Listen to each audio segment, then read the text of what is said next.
नमस्कार दोस्तों, स्वागत है आपका आज के मुख्य समाचारों में। जी हां दोस्तों, आपको आज यहां पर देखने को मिलेंगे सुबह से लेकर शाम तक की सभी बड़ी खबरें, मुख्य समाचार, ब्रेकिंग न्यूज। तो दोस्तों, अगर आपने चैनल को अभी तक सब्सक्राइब नहीं किया तो चैनल को सब्सक्राइब जरूर कर लें और वीडियो को लाइक जरूर कर दें। तो दोस्तों, चलते हैं पहली बड़ी खबर पर।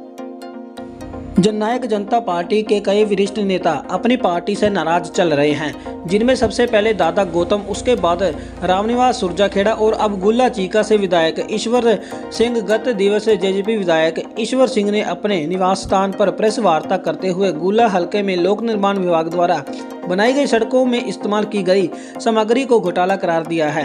ईश्वर सिंह ने बताया कि सड़क निर्माण कार्य में लोक निर्माण विभाग के अधिकारियों द्वारा उनकी विधानसभा के साथ सौतेले जैसा व्यवहार किया जा रहा है, जहां दूसरी तरफ विधानसभा में सड़क निर्माण सामग्री में मात्रा 80 mm होती है तो उनकी विधानसभा में केवल 40 mm ही डाली जाती है, जिसमें विभाग के अधिकारियों ने बड़ा गोलमाल किया है। ईश्वर सिंह ने बताया है कि उन्होंने इस विषय को बकायदा विधानसभा में भी उठाया था, उसके बाद भी हालत जस के तस हैं। बता दें कि लोक निर्माण विभाग जेजेपी के डिप्टी सीएम दुष्यंत चौटाला के पास ही है, फिर भी सड़क निर्माण कार्य को लेकर विधायक खुश नहीं है। उनका कहना है कि अधिकारियों को उनके हलके में सड़क सामग्री में बड़ा गोलमाल किया है, इसलिए उन्होंने डिप्टी सीएम के पास लोक निर्माण विभाग के अधिकारियों की कार्यशैली पर कई सवाल खड़े किए हैं।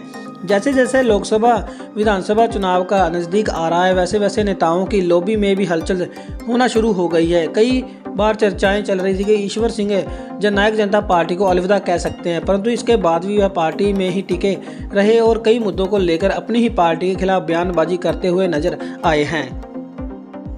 हरियाणा के गृह एवं स्वास्थ्य मंत्री श्री अनिल विज ने दिल्ली के मुख्यमंत्री अरविंद केजरीवाल के खिलाफ ईडी द्वारा अदालत का दरवाजा खटखटाने पर प्रतिक्रिया देते हुए कहा कि अरविंद केजरीवाल चाहते हैं कि पुलिस उन्हें पकड़कर ले जाए ताकि उनकी टीआरपी बढ़े, इसलिए केजरीवाल बार बार ईडी द्वारा भेजे गए सम्मन को नजरअंदाज कर रहे हैं। गौरतलब है कि ईडी द्वारा केजरीवाल को शराब मामले में कई सम्मन देने के बावजूद वह पेश नहीं हुए, जिस पर अब ईडी ने कोर्ट की में शरण ली है।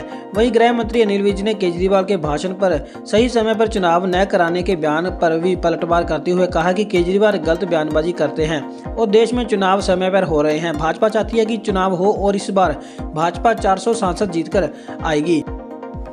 हरियाणा सहकारी विभाग में हुए करोड़ों के घोटाले पर कई नेताओं ने प्रतिक्रिया दी। वहीं अब आम आदमी पार्टी के प्रदेश अध्यक्ष डॉक्टर सुशील गुप्ता ने हरियाणा सहकारी विभाग की इकट्ठी की गई सहकारी परियोजनाओं के करोड़ों रुपए के घोटाले को लेकर हरियाणा सरकार को घेरा है। उन्होंने कहा है कि हरियाणा सरकार भ्रष्टाचार का गढ़ बन गई है, एक के बाद एक नए घोटाले रोज सामने आ रहे हैं। पहले सीएजी की रिपोर्ट में कई घोटालों का खुलासा हुआ है, अब एक और चुका देने वाला 500 करोड़ रुपए से ज्यादा का घोटाला हरियाणा सरकार के सहकारिता विभाग में सामने आया है, जिसके बाद मंत्री और अफसर गरीब किसानों का पैसा मिल बांट कर खा रहे हैं। सुशील गुप्ता ने कहा कि घोटाले में 100 करोड़ रुपए से ज्यादा की चोरी की पुष्टि हो चुकी है, लेकिन ये मामला सिर्फ 100 करोड़ रुपए का नहीं है, ये मामला 500 करोड़ रुपए से ज्यादा का है, क्योंकि इससे लेकर सवाल खड़े हो रहे हैं कि आखिर ये पैसा कहां गया।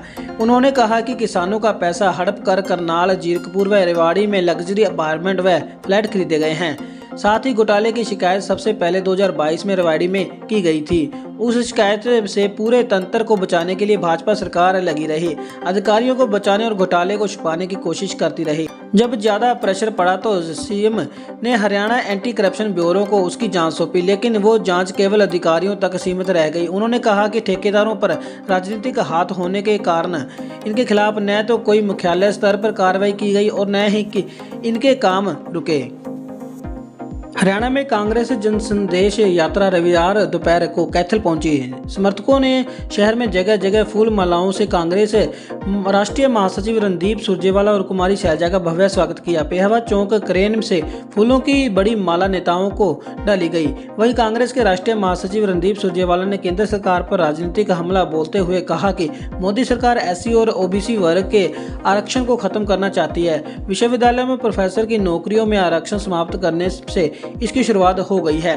सुरजेवाला ने कहा है कि केंद्र सरकार और प्रदेश सरकार ने रसोई गैस सिलेंडर, चाय पत्ती और खाद्य तेलों की कीमत बढ़ाकर गृहिणियों के बजट को डाका डाला है। उन्होंने कहा कि देश पर जो व्यक्ति शासन कर रहा है वो खुद को तो चाय वाला बताता है, लेकिन उसके शासन में चाय के रेट 5 गुना बढ़ गए हैं। सुरजेवाला ने कहा कि वो कुमारी शैलजा और किरण चौधरी के साथ जन संदेश यात्रा पर निकले हैं, तो उनकी जंग हुंकार और जज्बा प्रदेश में रिकॉर्ड तोड़ महंगाई, भयंकर बेरोजगारी और भ्रष्टाचार के खिलाफ है। सुरजेवाला ने आगे कहा कि लाखों किसान 3 कृषि कानूनों के खिलाफ आंदोलन कर रहे थे, जिसमें से 700 किसानों की जान चली गई, लेकिन जिन्हें वोट देकर जिताया था वो कहाँ है। भाजपा सरकार ने आंदोलन के लिए किए जा रहे किसानों के आगे बड़े बड़े पत्थर रखवा दिए। किसान मजदूरों का कर्जा तो माफ नहीं किया, लेकिन चंद उद्योगपतियों का 14-15 लाख रुपया कर्जा माफ कर दिया। पहली सरकार है जिसने खेती पर भी टैक्स लगा दिया। खेती के उपकरणों पर 12% जीएसटी, कीटनाशक पर 18% जीएसटी लगा रखा है। हरियाणा के डिप्टी सीएम दुष्यंत चौटाला ने प्रेस कॉन्फ्रेंस कर बताया कि 1 मार्च 2024 से प्रदेश में देसी शराब को प्लास्टिक की बोतल में बेचने पर प्रतिबंध लगा दिया गया है। ऐसा करने वाला हरियाणा देश का पहला राज्य है। उप मुख्यमंत्री ने बताया कि जीएसटी कलेक्शन की पिछले 4 साल की 30% बढ़ोतरी हुई है। उन्होंने कहा कि प्रदेश सरकार को इस वित्त वर्ष में 16% की अभी तक की बढ़ोतरी हो चुकी है, जिसमें से 32,456 करोड़ रुपए टैक्स के रूप में प्राप्त हुए हैं। उन्होंने कहा कि सरकार ने 36,000 करोड़ रुपए का जीएसटी कलेक्शन का लक्ष्य रखा है। उन्हें विश्वास है कि उनको समय रहते हुए पूरा कर लिया जाएगा। डिप्टी सीएम दुष्यंत चौटाला ने बताया कि प्रदेश को वर्ष 2019-20 में एक्साइज टैक्स 6,361 करोड़ रुपए प्राप्त हुआ था। पिछले साल 2023 में आबकारी वर्ष जुलाई तक 9687 करोड़ रुपए टैक्स मिला है, जबकि इस बार 28 जनवरी 2024 तक ही एक्साइज टैक्स 9232 करोड़ रुपए इकट्ठे हो चुके हैं। उन्होंने जानकारी दी कि इस आबकारी वर्ष में 10,500 रुपए करोड़ का लक्ष्य रखा गया है, लेकिन उन्हें उम्मीद है कि आबकारी वर्ष पूरे होते ही राज्य सरकार को लक्ष्य से कहीं ज्यादा 11,500 करोड़ का टैक्स प्राप्त हो जाएगा। कांग्रेस नेता राहुल गांधी द्वारा गत दिवस बीड़ी बनाने वाली फैक्ट्री में श्रमिकों के साथ बैठने पर तंज कसते हुए गृह मंत्री अनिल विज ने कहा कि राहुल गांधी राजनीति में तो फेल हो चुके हैं। उन्होंने इंडी अलायंस बनाई थी, जिसकी अब भिंडी बन गई है। उन्होंने कहा कि राहुल गांधी को कोई दूसरा काम ढूंढना है तो ये बीड़ी बनाने वाला काम भी अच्छा है।